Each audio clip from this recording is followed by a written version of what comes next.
आज तू काय खाणार? सुरुवात करूया आपल्या गोड गोड टोमॅटो पासून। अर्धा किलो टोमॅटो कापला, थोडा सांबार सुद्धा कापला, म्हणजे भाजीला थोडी कंपनी मिळाली। त्याचबरोबर अर्धा किलो कांदा आणि हो खोबरं पण, ते सगळं एकत्र करून भाजून घेतलं।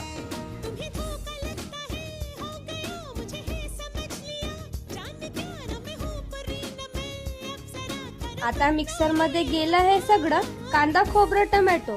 मिक्सर म्हणतोय थांबा थांबा जरा, इतकं काही माझ्यात का ढकलतोय? आता घेतो 1 किलो बेसन, त्यात हळद, तिखट, मीठ आणि चवीनुसार थोडं प्रेम टाकलं।